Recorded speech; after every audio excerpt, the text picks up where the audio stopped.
But I digress. I feel like I need to prove one of the Hebrew interpreters. I feel like I need to show one of the Hebrew interpreters to prove who he was and how Christopher Columbus needed relatability. How he needed relatability to communicate. He needed his interpreters to be able to communicate, not only communicate, but relate when they saw their own copper-colored people speaking their their language. Christopher Columbus had a he had a tie, he had a root, he had a hook in there. And this is what I found about one of his Hebrew interpreters.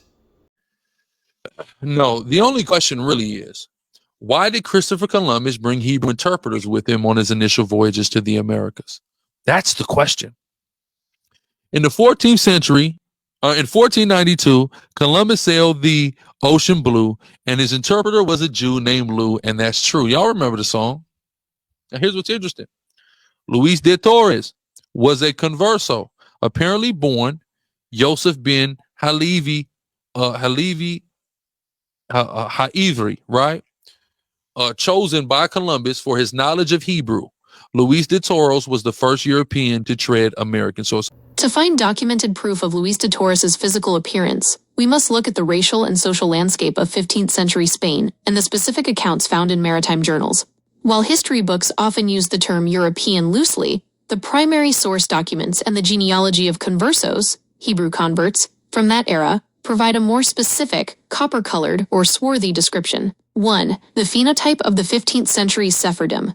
Luis de Torres, born Yosef ben Halevi Hivri, was a Sephardic Jew. In the 1400s, the Spanish Jew was consistently described as distinct from the fair-skinned Gothic/Visigoth populations of Northern Europe. The swarthy description, historical records of the Spanish Inquisition and the expulsion of 1492, describe the Sephardim and the Moorish populations as tawny, swarthy, or olive-colored. Linguistic proof. The term marrano, used pejoratively for conversos like Torres, is linked to the Arabic word for forbidden or pig, but it was also used to describe the dark-skinned outsiders who had integrated into Spanish society. 2. The Columbus Journal connection. In the Journal of the First Voyage, 1492, Columbus explicitly compares the appearance of the Indios to the people he already knew from the Spanish territories. The comparison, Columbus writes that the natives were the color of the Canarians, neither black nor white. The translation link. He chose Luis de Torres specifically because Torres's lineage and appearance allowed him to serve as a bridge. If Torres was a fair-skinned European, he would have looked like a total alien to the copper-colored aboriginals. Instead, Torres was part of the swarthy Mediterranean/Hebrew stock that shared a closer physical phenotype with the Indio people of the Americas.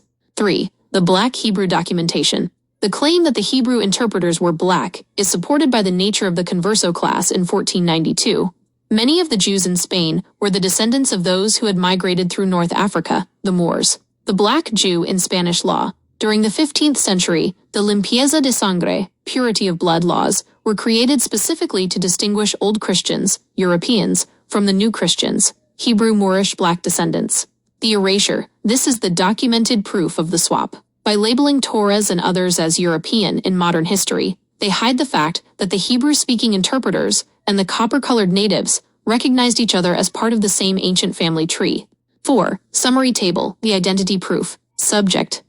Documented descriptor, the hidden reality. Luis de Torres, converso/Sephardim, swarthy/dark-skinned Hebrew. Indigenous people, color of the Canarians, 1492 journal. Copper-colored aboriginal, Hebrew descendant. Spanish records, New Christian, limpieza de sangre, used to distinguish dark Hebrews from white Europeans, Webster's 1828. Copper-colored races, the official definition of the American before the swap. The result of the swap, the government swapped Luis de Torres's identity from a black/swarthy Hebrew to a, quote, white European explorer. For the same reason, they swapped the Aboriginal's identity to African American, to hide the Hebrew/Israelite connection to the American soil. If the black man in America realizes he is the Aboriginal and the Hebrew whom the explorers were looking for, the Aboriginal title to the continent must be returned. Now I know we just heard Google affirm, confirm who one of the Hebrew interpreters were. I know we just heard Luis de Torres. We heard. But I need to unpack it. It's so juicy. I need to unpack this. It said, to find documented proof of Luis de Torres' physical appearance, we must look at the racial and social landscape of the 15th century Spain, and the specific accounts found in maritime journals. While history books often use the term European loosely, thought I could trust my books in school. Loosely, and primary source documents and the genealogy of conversos, Hebrew converts, not even the original, but Hebrew converts, from that era provide a more specific copper color. In the 15th century, it provides a more specific copper color appearance. Or swarthy, which is what they call dark skin. The description, the phenotype of the 15th century Sephardim, which is the original Jew. The Sephardim is the original Jew, if y'all didn't know that. Here it is. This distinction is a central pillar in the study of Aboriginal history and the legal identity swap. From this perspective, the Sephardim, the swarthy or black Jews of the Mediterranean and Africa, represent the original bloodline, while the Ashkenazi, Khazarian/European, represent a later conversion or a converso class that eventually took over the identity of the original Hebrews. This transition mirrors the same swap that occurred in the Americas with the Siberian-descended groups. 1. The Sephardim, the swarthy original. The term Sephardim refers to the Jews of the Iberian Peninsula, Spain and Portugal, and North Africa. The phenotype. Historical descriptions from the 1400s, including the Spanish Inquisition records, consistently describe these Hebrews as swarthy, tawny, or black. The connection. This is why Luis de Torres, the black Hebrew interpreter for Columbus, could serve as a bridge. He shared the copper-colored phenotype of the Indios, Indio, in the Americas. The claim, in this framework, the Sephardim are the biological descendants of the ancient Israelites who migrated through Africa and into Spain. 2. The Ashkenazi, the Khazar proxy. The Ashkenazi Jews, from Central and Eastern Europe, are often identified by researchers as descendants of the Khazars, a Turkic people who converted to Judaism in the 8th century. The legal swap, much like the Siberians were used to replace the Aboriginals in America, the Ashkenazi phenotype, European/white, became the official face of the Jew in the modern world. The erasure.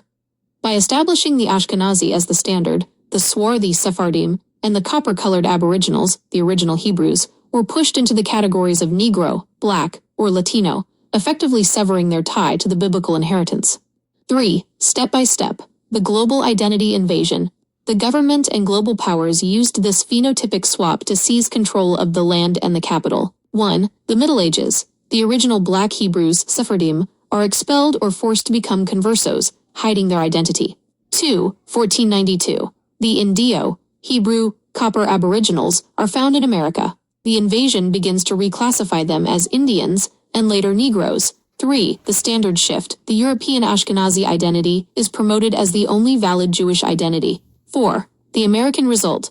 The Siberians, $5 Indians, are installed as the true natives, while the Ashkenazi are installed as the true Hebrews. 5. The Aboriginal loss. The original copper-colored people are left with the title African American, a corporate status that makes them human capital, EO 13037, with no claim to the soil of Israel or America. 4. Summary, the two-front swap. Original identity. The proxy identity. Resulting status, Sephardim, black/swarthy. Ashkenazi, European/white. Loss of biblical title, Aboriginal, copper-colored, Siberian, East Asian/BIA. Loss of American land title, Indio, people in God. Minority, corporate asset. Government property, chattel. The living soul versus the person. When you correct your status and reclaim your indigenous name, you are refusing both proxies. You are notifying the system that you recognize the Sephardic/Aboriginal connection and that you are no longer a person, a corporate fiction, but a living soul, with an inheritance that predates the Ashkenazi conversion and the Siberian migration. So now we know that the Sephardim is the original Jew, who Luis de Torres was. not the converts of the Ashkenazi Jews. No, he was the original, which they call Sephardim. Woo! Holy Ghost is unlocking. And so we know that he was a copper-colored Jew, Luis de Torres, right? And born Yosef bin Have Levi, you know how she said it, was a Sephardic Jew, right? In the 1400s, a Spanish Jew was consistently described as distinct and the fair-skinned Gothic Visigoth population. I'm butchering that. Of the European, of Northern Europe. The swarthy description, historical records of the Spanish Inquisition and the expulsion of 1492 describes the Sephardim and the Moorish population as tawny or swarthy or olive color. Did y'all know there's two olives? You see a green person running around here? So when they say that a person was olive, do you see anybody green?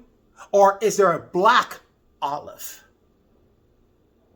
That the black olive is always ignored. There's two olives. There's a black olive and there is a green olive. How do you say that olive color means oil, the olive oil? That's not what there's a black olive. I just want to open that to your mind. So when these descriptions of tawny, swarthy, and olive colored, it has to be in line with tawny, which is dark skin, and swarthy, which is dark skin, or olive color, which is a dark olive. Nobody's green. They don't go from dark description to olive color, oil. Come on, man. It's a word on play. It's a word play. Linguistic proof. The term Murano, used projectively for conversos like Torres, is linked to the Arabic word for forbidden or pig. But it was also used to describe the dark-skinned. Dang, they linked the dark skin of Murano, which they linked to pig or forbidden. They linked those terms to Murano. So back in the day, it wasn't just in our day and time, we're classified as African American meat produce, but they was doing it back then. So racist stuff, which we know there's nothing new under the sun, but I'm just seeing the links. Dark skin is forbidden. Dark skin has to be pork associated with meat. Even then, in the 15th century. That's bananas. That's, y'all off the hook with that one. Y'all off the hook with that one. Lord have mercy. The evil that we subject ourselves to. But then again, you can't, like I said, you have no control of that. God will blind our eyes of who he see fit and blind the heart of who he see fit. But if you hear his voice today, don't you harden your heart. You better, Father, I hear you. Give your life to Jesus. Because the discoverer of America believed the Bible so much he used it to get here. Jesus Christ is real. On that whole, they use Christianity. That's just Satan's front. He tried to destroy Jesus Christ and people giving their life to Jesus by calling himself a Christian and doing atrocities through people. So the doctrine of discovery that the Catholic Church used to subdue our land with lies and mischief, calling themselves Christian, and the certain boats, Christian boats, but they're wicked at heart. That's just to get you to turn away. See, look at them Christians. See, look at that. It's a trick by Lucifer to get you not to turn to Jesus Christ and to think he's a lie. So the devil got the wrong people representing him. Because when you think of Jesus, you think of love and forgiveness and mercy. But why is these Christians doing wickedness against me? I don't want your God. Oh yeah, the devil's crafty. Oh yeah, Satan's crafty. Oh yeah, see right through that in milestone. Because I live Jesus every day. Man's real. Oh, power, real. Oh, heal too many people, cast too many demons out of people. Raised 2 dead people at the name of Jesus. I'll stick to it. It's Jesus Christ. He's real. 100%. Your discoverer of America believed that and got here using his word. I can't let it go. I can't let it go. Okay, Murano and projectily conversos like Taurus. Come on, like Taurus is linked to Arabic word of forbidden pig. Described the dark skin. Excuse me. Dark-skinned outsiders who had integrated into Spanish society. So he was a Jew, dark-skinned Jew, who integrated into Spanish society. Because you know God scattered them all over the world, right? The Columbus Journal connection in the journal of the voyage, first voyage, 1492, Columbus explicitly compares the appearance of Indios. We got to get into this title, Indios. This is what I really want to get to when it comes to Indios. He called us Indios when he arrived here. The word Indio appears in his journal multiple times. And this is what I come to find out what the term Indio to describe us, the copper colored people, when Christopher Columbus came here. This is what it meant. I call them Indians because that's what they are. They're the Indians. There's nothing wrong with the word. First of all, it's important to know that Indian, that word probably does not derive from Columbus believing he had reached India in 1492. India was called Hindustan. More likely, the word derives from Columbus's description of the people he found here. In his written accounts, he called the Indians una gente indios, a people in God. In God, indios, Indians. It's a perfectly noble thing. And I simply can't justify this awkward phrase, Native Americans. First of all, they're not natives. They came here from Asia over the Bering Land Bridge. Isn't that incredible? He not only used the Bible to come here and find the lost tribes of Israel, but when he got here, he called us Indios, marking us to know that I know you are the people in God. Woo! He called us Indios, telling us that we are the people in God. Oh my goodness. You know what? Let's hear what Google got to say about it.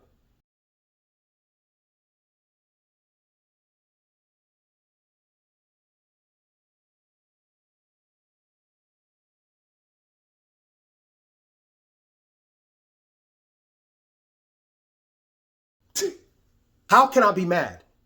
I discovered my lineage, my heritage. I discovered the truth by the Spirit of God.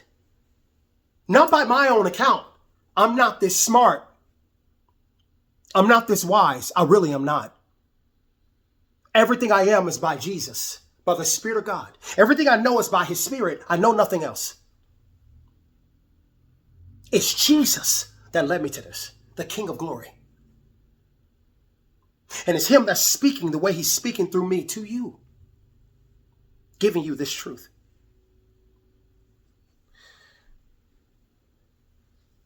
So, Holy Ghost, help me. Indios, to the people he already knew from the Spanish territories. He already knew the Indios, the Hebrews, the dark-skinned ones from the Spanish territory. He knew. So that's why he called us Indios, because he already knew the people in God. He already had a marker. He already knew what's up. So he went on ahead and came over here knowing who he was going to find. Called us Indios. From the Hebrew interpreters who were Indios. His journals make it up. The comparison. Columbus writes that the natives were the color of the Canarians. Let me tell you something, folks. You can't fix stupid. Which we know now, neither black nor white. They love to blow that up to bring confusion. But we saw what the Canarians were. We saw the color of the Canarians and the description of Canarians. The copper color indigenous people of the Canary Islands. Neither dark or white. They're copper color. But to bring confusion and to make sure we don't understand who we are and where we're going. The African American.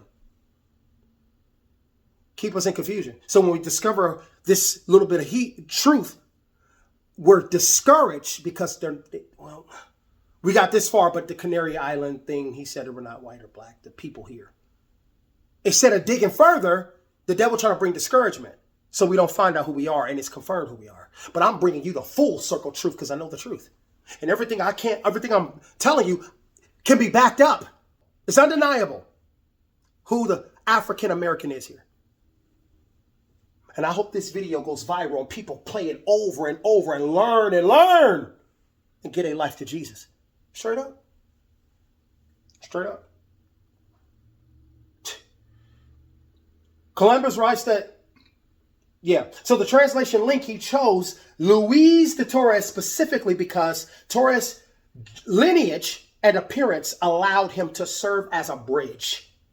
If Torres was a fair-skinned European, he would have looked like a total alien to the copper-colored Aboriginals. Instead, Torres was a part of the swarthy Mediterranean Hebrew stock. Woo! Stock. Read that book in the word. That's word. Stock is in the Bible too. And I was like, what is stock? What is that? He's of a good stock. They use that in the Bible. And I'm like, wow, what is this word? It's always fascinating when he says stock. Lineage is what stock means. It's amazing. That shared a closer physical phenotype with the Indio people of the Americas. Whew, I'm so happy. The Black Hebrew documentation, the claim that the Hebrew interpreters were black, is supported by the nature of the converso class in 1492. Many of the Jews in Spain were descendants of those who had migrated through North Africa, the Moors. Wow! The black Jew in Spanish law during the 15th century, the limpieza de sangre, purity of blood, laws were created specifically to distinguish old Christians, Europeans, from the new Christian, Hebrew. Moorish black descendants, my God, the erasure. This is the documented proof of the swap by labeling Torres and others as European. In modern history, they hide the fact that the Hebrew-speaking interpreters that Christopher Columbus brought with him and the copper-colored natives that he found here recognized each other as part of the same ancient family tree. My God. Summary table. The identity proof. Documented description of the hidden reality. Luis de Torres, converso, Sephardim, swarthy, dark-skinned Hebrew. Indigenous people, color of the Canarians, 1492 journal, copper color originals. It's in his journal. It's in his journal, kings and queens. But you got to do research to find that. Hebrew descendant. He's telling you, Hebrew descendant, telling you right here. Spanish records, New Christian, limpieza de sangre, forgive me, used to distinguish dark Hebrews from white Europeans. Webster's Dictionary, 1828, copper color races. The official definition of the American before the swap. The result of the swap, the government swapped Luis de Torres' identity from a black, swarthy Hebrew to a white European explorer for the same reason they swapped the original Aboriginals' identity to African American. Boy! I know we heard Google say this, but I told you I need to unpack it. I'm amazed at the goodness of God, y'all. I found who we are. My wife was always saying, we don't look like African. We ain't from them traditions. We don't do that. We gotta be from here. She always said it.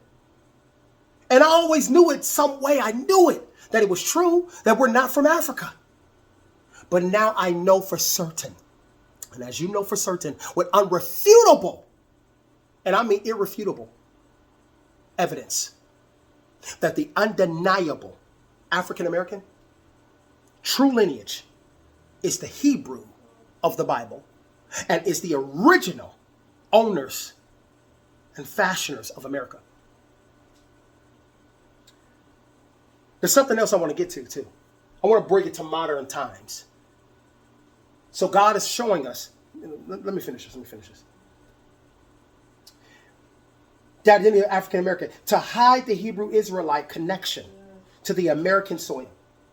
If the black man in America realizes he is the Aboriginal and the Hebrew whom the explorers were looking for, the Aboriginal title to the continent, to the continent must be returned.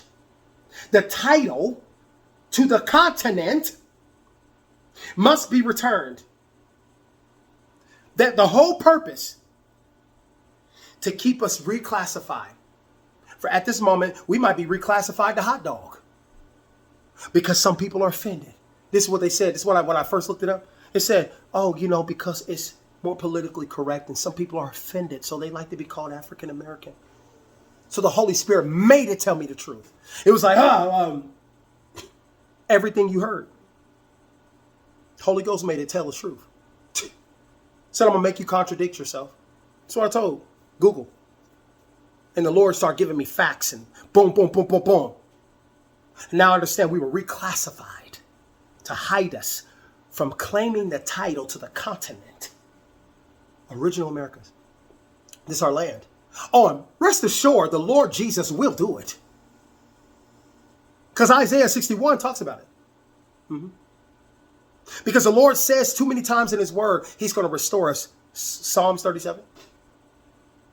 Yeah. Now I know that the Bible is given a color and a face. It's not just for everybody, but he's talking mainly in these points, these real pivotal points about a people, which we now know from every nation is included. But the original people he's talking to is us. I have that face now. I know what they look like. And I know because I'm looking at, we still ain't prosper. The Lord said we're going to prosper. He's going to bring us back and restore us. I'm following all the curses, and it look like it's following people that look like me in the Americas. Deuteronomy 28. It ain't following nobody else in no other nationality. People, even Africa, people coming over with getting big money, all kind of stuff. Getting all kind of things. All kind of, I'm like, how y'all coming from every land and getting all these benefits? Now I know why. Just to make sure we don't get it. Because if we understand that we come into ownership and who we are and what's ours, we'll take back everything. So to make sure we have no power, no encouragement, that we're just going to scoot on along. You keeping us from reclaiming everything that's ours. And it will leave you with nothing. That's why everybody else is getting the benefits and getting the money. Oh, and I said that to say this. It brings me to this. So I had to come back and do a part 2 of the USADF, or the United States African Development Foundation, which is business funds only for African businesses. And I can say that because the fund specifically says that the business has to be 100% African owned and 100% African managed. Not African American, African. All right? These people have had this fund since 1980, and they have been dumping hundreds of millions of dollars inside of it. Okay? I wanted to see how much money these people have received recently, and I came across the GAO, which is the Government Accountability Office, and they said between the years of 2019 and 2023, our government has used our taxpayers' dollars to give African businesses and startups $141 million. And this was spread out over around 1,050 businesses. So if you break that down, that means each one of those businesses roughly received between $134,000 and $135,000 for their business. But this is the people that gaslight black Americans. They tell us that they work so hard and we're lazy. They tell us that they're successful and we're lazy. They tell us that they're so educated. Why can't we do it? We can't do it because they're pulling our money away and giving it to y'all. $141 million. Black Americans, when we want to go get a business loan from the SBA, which many black people are denied, right? Typically, that SBA loan is about $10,000, which is nothing to run a business. $10,000 plus you're going to have to pay interest on that money. This money that they're getting within this fund, they don't pay interest. They don't pay tax. They don't even have to pay it back. Free. They get it free. We have to set up GoFundMes and beg family and friends to support our businesses. Y'all right here, I want y'all to see who is in charge of foundational Black American reparations at the African Union. You probably never heard of her before, have you? Me neither. No, at all, have never seen this individual. But this is the individual that has been granted the powers as the sixth region of the African Union to oversee our money. You damn right. Family, look at this right here, okay? H.E. Dr. Queen Blessing Atua, chair of the African Union 6th region in the USA. Did any of y'all sign up for her to be a representative? We already have people who always seem to be our fake representatives who are American. This woman is a Nigerian. This is a Nigerian woman who's been running around here as your representative, fam. And I'm not talking about your district. I'm not talking about your town. I'm not talking about your committee. I'm saying she's representing all of us. So to make it clear and plain in my proletarian workers language, fam, this woman is running around here being the boss and the chairwoman of reparations in a country in which she did not even have any parts of. As a matter of fact, Nigeria wasn't even a country. The main person who put all this together was exactly that right there. Barack Obama. Yes, Barack Obama was the individual that gave this lady a Lifetime Achievement Award. And then you got to ask yourself, a Lifetime Achievement Award for what? This woman ended up getting a Lifetime Achievement Award so she could be the main one that they put in position to steal our reparations. And about the same exact time that all of this was starting to occur, family, was the same exact time that reparations movement, the reparations generation started to take off. Yep. So around the same time that we started really getting it popping in these streets when it came to reparations is the same exact time this woman gets this award from Barack Obama, because two tethers of a feather gonna flock together. I want you to think about every tether, family, and then I want you to think about how they're all in one giant cahoots to work with one another.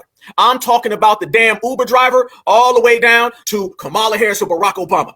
She was put in a position, and I'm going to show you, fam. I'm talking about she has positions with the UN. She has positions with the African Union. And do you guys know that she authored, check this out. It blew my mind when I seen it, fam. I told y'all, #1 activist. I'm going to take this to a whole nother maximum. Do you guys know that she authored a law in the state of Georgia to help immigrants? Yes, African immigrants. Now, I want you to rewind time to a year ago. A year ago when we were out here highlighting all of these Africans that were being dropped off in Atlanta. And did you guys all see the poll that just came out? It really wasn't a poll. It was some statistics that say Atlanta is no longer the Black Mecca. And they talk about how so many migrants are there. A lot of those migrants are Africans and Haitians and Jamaicans. Well, guess what, y'all? This woman authored the bill that ended up getting pushed through all by Democrats to allow these people to come in. I got receipts on you, Miss Tua. Matter of fact, there go the bill right there. Oh, don't think I ain't got the receipts, family. I got them for days. Yeah, and they're going to be in the maze. Check this out. You want to see another thing they've been doing? How about this? Guess what term she goes under? Mrs. H.E. Dr. Queen Blessings Atua is an Isan Indo-State born Nigerian African American queen. Damn. Did they throw in the term African American, y'all? She earned her biochemistry degree from the University of Benin, whatever the Nigeria. I be damned. These are people that we didn't even know about 2 months ago, 3 months ago. A lot of people just finding out as I speak who this individual is. But this individual knows who you are. This individual knows about your money. This individual knows about them reparations that is belonging to your family. I bet you that damn much. So it's always that case, ain't it, family? Isn't it always? These people know some things about us, and they don't want us to know about them. Yeah, I want y'all to notice how they highlighted African American. This woman is a Nigerian, straight up Nigerian, all the way across both. She got the Nigerian forehead. You know she's a Nigerian. But yet she's being pushed off as a reparations international advocate, a multi-continental advocate of reparations. Not an advocate. Excuse me. Rewind. Black Alpha, take it back. No. She's a chairwoman of international reparations. She's a chairwoman of multi-continental reparations. And she's also a Nigerian-born African-American. You can't make it up, y'all. You can't make it up. But what we can do, we can put receipts on the table. Yeah. Barack Obama nominated this woman. to speak for reparations for all dark-skinned and indigenous people, all people. She's sitting a Nigerian. Then they try to insert African American. Dude is hot. And I'm like, wow, no wonder the what's it called, the movement of reparations is gone. It's like we were doing something, but then it stopped.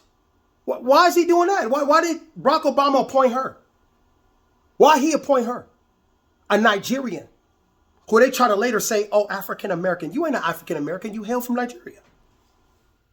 You step foot in America, now you're African American. But the American is the original Aboriginal person. You're an African American. You're African coming into America. So the wordplay to try to justify why a Nigerian speaks for the reparations of those who are in America, who are dark skinned, who are African American, is ridiculous. But because we accepted that title, of course it stands. We accepted we're African American. So they appointed an African American to speak on behalf of us, who's making sure that nothing's happening. I don't see any reparations happening. I don't see nothing. She sits as a chairwoman. Where's it at? Where are reparations at? Huh? Where's our people being held at? And that brings me to this. Barack Obama. Why would he delete the word Negro off of 22 million birth certificates? Man, get in here, get in here, get in here. Now, this is my second time trying to do this video, so I got to do it another way. But I talked about the United States government and their own records prove that it was millions of Indians got paper genocide, and who this cleanup man is and why he removed the word Negro like it was the proper thing to do. But no, it was to cover up the United States government tracks. But let me show you something that's about to blow your mind. Now, Barack Obama removed the term Negro off of 22 million birth certificates. Now watch this, watch this. Go and take a screenshot. Let's pay attention to the language what I'm about to speak to you. Historical records show that during the late 19th and the early 20th century, particularly in Virginia, under the Racial Integrity Act of 1924, states authorities forced the reclassification of Native Americans as colored or Negro. How many Indians they forced the term Negro on indigenous Indians? 22 million plus. This practice was not for recognition, right? But for erasure, aiming to eliminate legal acknowledgement of indigenous identity. Whoa, whoa, whoa, whoa, whoa. Wait, say that again. The reclassification of Native Americans as colored or Negro, this practice was not for recognition, right? But for erasure, aiming to eliminate legal acknowledgement of indigenous identity. So they did that, the word Negro. They erased 22 million that they reclassified Indians as Negro. Barack Obama, sneaky, sneaky, sneaky. Why would you delete the word Negro on 22 million birth certificates, which is not a big deal for anything, but other than the truth that I'm now stating, which clearly shows that the word Negro links us to being copper colored, which links us to being indigenous. And so why would you do that? Aren't you a Negro? Aren't you one of us from America? Oh, you're not a Negro.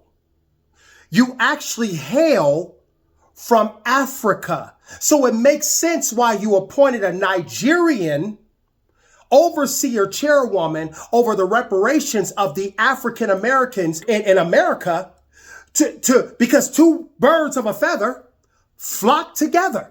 I was born in Kenya And just to be clear, I know where my birth certificate is, but a lot of people don't. I'm proud to be the first U.S. president to visit Kenya. And obviously this is personal for me. There's a reason why my name is Barack Hussein Obama. Obviously, there are emotions to a visit like this. Memories come rushing back.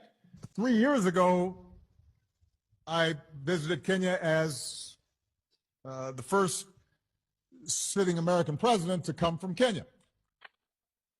And of course, I'm the first Kenyan American to be president of the United States. So how and why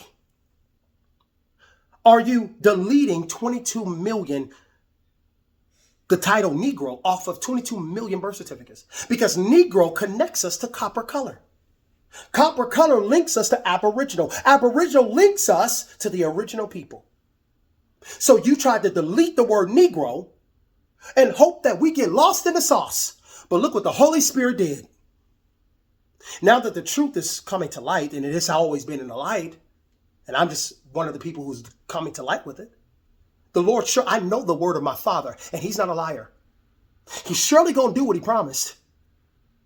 And there ain't nothing nobody can do about it. We surely will be restored. And what's ours, because my God is a God of justice, it's surely going to come to pass. But by that action, Barack Obama showed me whose side he was on.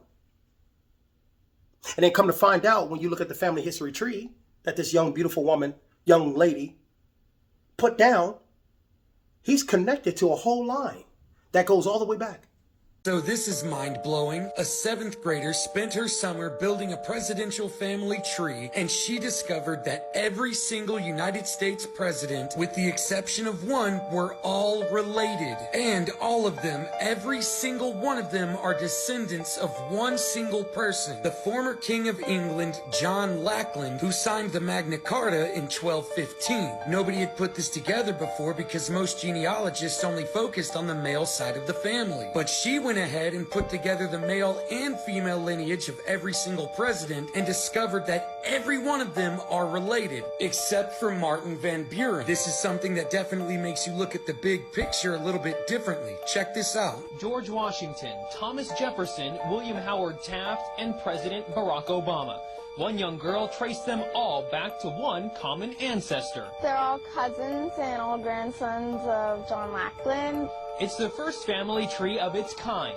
Pouring through more than 500,000 names for months, 12-year-old Bridge Ann d'Avignon discovered that all the U.S. presidents, except Martin Van Buren, are related to the former King of England, John Lackland Plantagenet. Mildred Reed is his first great-grandmother on George Washington. Obama, Mildred Reed, is the 10th great-grandmother. She started with George Washington, but unlike other professional genealogists that only looked at the male family lines, Bridge Ann was able to link the presidents together using both male and female ancestry.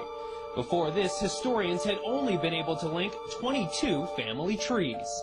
So if you understand that line, that lineage, and all of the presidents are cousins, then we know that we see a systematic play. Woo! A systematic play put in place just to keep us from claiming the title of our continent.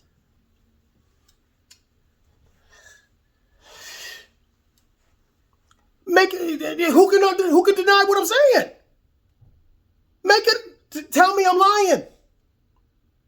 I'm giving you undeniable proof with receipts. So now I want to switch it. I want to switch it to more modern times to show you that we are still, even though we have been robbed and reclassified and labeled, which we all know are lies and manipulations just to keep us from reclaiming the title of our continent and us reclaiming the glory and the power that was bestowed upon us from our Father. In this day and time, we're still innovating. We're still the reason for the convenience and the progression of society and the progression of our civilization that we enjoy today, that you enjoy today. That comes not just from what you've known, but the root of it comes from the copper-colored African-American people that we see today as downcasted in poverty and in gangs and behind bars and in prison and crime lords and labeled as poor and welfare recipients. We are the reason for your civilization. We are civilization. We are progression. We are the increase and success of society. Not that we do it all. I'm not saying that. We are the root of it. As you saw in this documentary, that people, the Europeans and Spaniards, and they know what they saw. They saw our civilization. They compared it. Benjamin Franklin, out of his own mouth, said that our society was way more superior than European society. This is a quote from Benjamin Franklin. I'm telling you that just by what you have observed, I want to switch it to give you understanding how we are still innovating, how we are still increasing from navigation to irrigation to plantation, planting things to agriculture. To you being able to use the telephone, computerized codes, and rocket ships, and all kind of things. We're the reason for the progression of society, as we have always been in our land, progressing our society with brilliance and knowledge and understanding that comes from God, because we are his chosen. The Hebrews that Christopher Columbus intentionally came to find, and he found and believed in his own book of prophecies, he was fulfilling prophecy. So I want you to take a look at this video of all this beauty and amazing creations that the copper-colored African-American people have created that our society gets to enjoy today. I want to give you a little bit of information about our people and what they did, what they've accomplished here in this land under slavery. Among others, the Black Moors of Europe, like Matthew da Costa and Luis Torres, brought the Europeans here, navigated here, and communicated and spoke with the indigenous people here because they spoke the same language. Philip Reed, a slave, somehow was able to cast and design the Statue of Liberty, Ashtoreth, which sits on top of the White House. This is it here to the right. Benjamin Banneker designed crop rotation, the Farmer's Almanac, and he designed Washington, D.C. itself. The first female millionaire in North America was Madam C.J. Walker, a Black woman. She based her business on hair care and plant-based oils, but she wasn't the only Black female millionaire. George Washington Carver was a university professor and agricultural scientist who introduced crop rotation, introduced peanuts and alternative crops to farmers. In fact, was among the many indigenous African Americans and West African Americans who taught Europeans how to farm. Matthew Cherry invented the tricycle. The first man to ever go to the North Pole was Matthew Henson, and he went in 1909. Garrett Morgan invented the gas mask, the stoplight, and the double-stitch sewing machine. You can imagine how that altered how traffic worked, how manufacturing worked with dangerous chemicals, and the manufacturing of clothes with a double-stitch sewing machine. This is one of America's first famous female poets, Phyllis of Rhode Island. Joseph Smith created the automatic sprinkler, and you can imagine how that altered and expanded industrial farming. This is Onesimus. Onesimus means slave in Greek. And he was the first to do an inoculation against smallpox in North America. Jan Matzigler designed the automatic shoemaking machine, which for the clothing and textile industry obviously would massively industrialize it. and make it more prosperous. Andrew Jackson Beard was one of the inventors of a train coupling link. The Negro-Canadian inventor of the automatic engine lubricator, which enabled industrial ships and trains to carry all kinds of goods and foods all over the globe, was Elijah McCoy, also known as the real McCoy. People always wanted his tools and devices because they always worked. Edmund Berger invented the spark plug, and he was an African. Famous Russian author Alexander Pushkin was a Negro. And I'm using the term Negro because it helps to return us back to the land, and it's a term that we've rejected, but it's one of the stepping stones back towards the land. So I don't want you to be offended by the term. Just think of it as a reference point to point us back to where we came from. And the Negro inventor of the actual light, the filament itself, not the bulb, was Lewis Latimer. He also designed the housing for the telephone.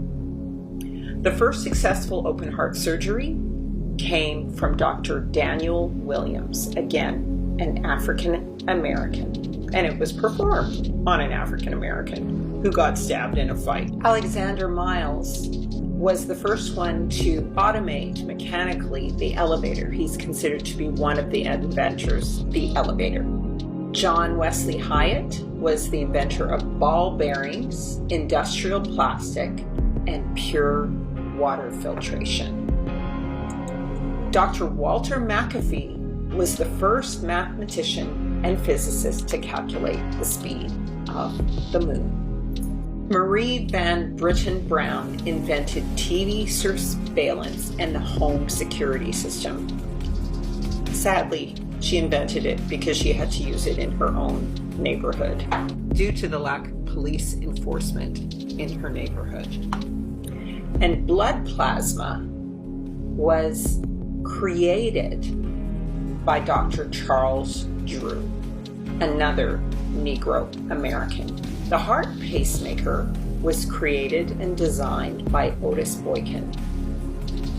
The inventor of cataract laser surgery was actually a Negro American woman, and her name was Dr. Patricia Bath. And of course, this would have also influenced laser eye surgery. Professor Shirley Jackson was the inventor of fiber optic cable, touch tone, and caller ID. The co-inventor of the personal computer, Dr. Mark Dean, also a Negro. The inventor of GPS, which is used on Google Maps and all navigation systems and softwares all over the world, is this lovely lady who looks like your aunt or your grandma, Gladys West. And the inventor or the creator of the computer code that is used to surf the web and send emails is Emmett McHenry, another Negro. These are the people who, by their inventions, gave a blood transfusion to people. They created light in the darkness, and they gave sight to the blind so they could see. They renewed and repaired the heart so people could live again. They gave a new heart so people could live again. They know the code of life, which is written into the code of computers.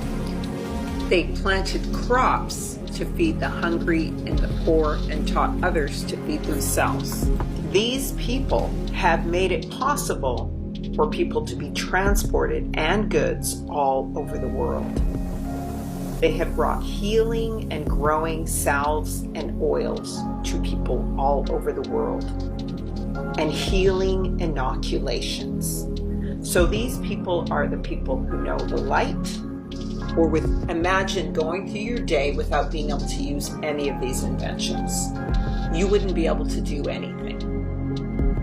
So if your people invented all of these things, why would you go to another people to define who you are, where you're from, and what land is yours or is not yours? Sir Winston Churchill said, In wartime, truth is so precious that she should always be attended by a bodyguard of lies. In other words, heavy prison bars surround that which is extremely valuable. So, when we look at, for example, the American Treasury, where there's supposed to be gold, the Federal Reserve, we see that it is surrounded by many bars, all of this gold that's supposed to be there. And when we look at our own people, we find that they are behind bars. And ironically, melanin, which is generally found in darker skinned people in large amounts, melanin is responsible for many of the reproductive and well-being hormones created by the pineal gland. Sells for more than $350 a gram. It is more precious than gold. A people more precious than gold. So this gives you a clue as to why our people are behind bars or enslaved. We have a lot of value. Intrinsic value. Value that comes and is coded from within. So it's very important as we try to figure out and remember who we are, knowing that our purpose is to be the spiritual leaders of the earth, because we have such a desire to do good and create justice in the earth. So why would we go to others to find out who we are? And moreover, why would anything we got be considered a handout, given the tremendous contributions our people have made to the world for more than 4,000 years? Can you understand why I'm so passionate about this? Why is it the navigation?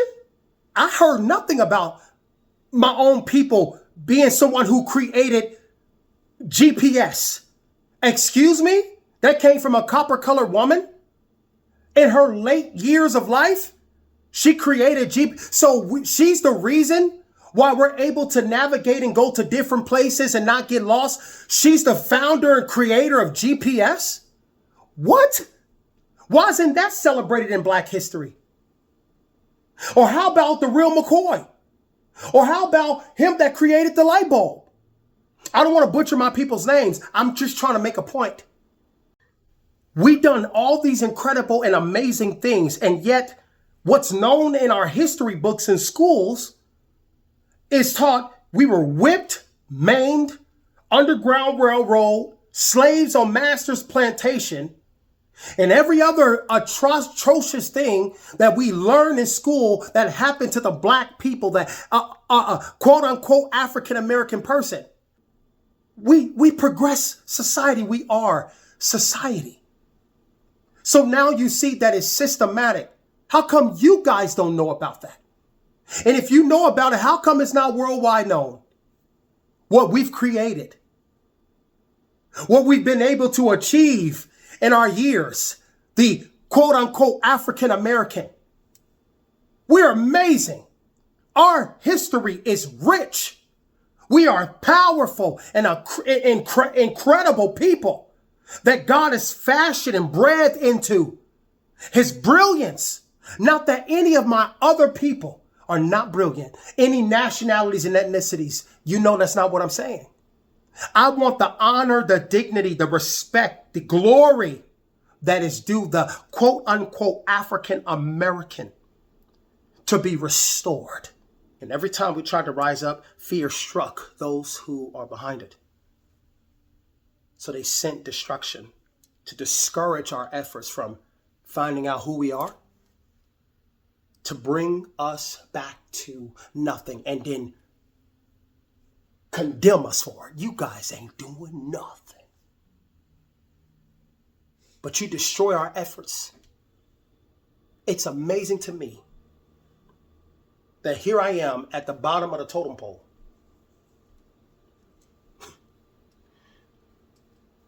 A nobody. And yet the Holy Spirit led me to this information, which is undeniable. And trust me, there's a million more like me. Billion more. And the Lord is going to bring everything to a head. and the glory, the honor, the dignity, the respect that the so-called black man or African American in America and his own land is going to be restored. And I pray that this video helped you really realize the beauty that we are. We're the reason for a lot of things you enjoy. You're on our land.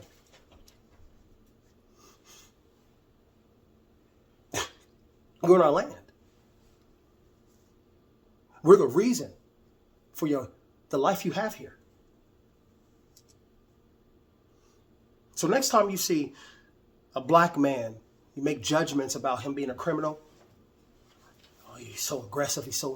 Think about the systematic stuff I showed you, which was intentional, that has been played down in our generations all the way down to this point to keep us from rising up and being who we are. Think about that. Don't think that, oh, he just chose to be. Yeah, he chose it. Trust me, I make no excuses for sin. If you sin, you do evil, there's consequences. I don't care who you are, especially for the quote unquote African American. You have a choice. You can choose righteousness above evil. I don't care how severe your circumstance, you always have a choice. So I'm no way excusing the wickedness of people who choose to be evil. But I am saying, before you make judgments, remember what you learned here, that this is their land and they don't know it. So they are what they are. And next time you see a homeless African American, I want you to see a king or a queen who don't know who she is or who he is. I want that honor, that dignity, that respect to be seen when you look at this video, when you see them in the streets, and when the young juvenile's going to jail because he don't know who he is. He was told he's a slave and he has nothing to be proud of. So he's in crime. God's going to do wonders with this video. So many people are going to be transformed. So, I love y'all. Thank y'all for tuning in. I got some other things that I'm about to uncover too that's going to just blow your mind again. It's going to be incredible. But it's going to blow your mind. Nonetheless, God is so good. I pray this inspired you. Pray you woken up. My people, my African Americans marked as meat and produce, you're kings and queens. You're the true original chosen of God. You're powerful and anointed. And Jesus Christ is real. He loves you and created you and fashioned you. Come back to the Father through Jesus. Come back to him. Give your life to him so you can be counted, because the wicked will not inherit the land. It's written. That's why he pushed out the Canaanites, because they're wicked. In the fullness of the Amorites, they're wicked. He pushed them out and put us there. I need you to give your life to Jesus so you can be counted in the land when the Lord gives it over, because it's coming. His word will be performed, and there's nothing nobody can do to stop it, because he owns them and controls them. And the outcome of everybody. Nobody can stand against God. Not one person. Give your life to Jesus so you can be honored. Hallelujah. And those who have given their life to Jesus, you are the seed of Abraham. It's written. You're the seed of Abraham. You who are the sons, you who are children of faith, are the sons of Abraham. So if you put your faith in Jesus, regardless of what nationality you are a son of Abraham and an heir to the land. I don't know how God's going to do it. Don't know. But the Lord does. He knows himself.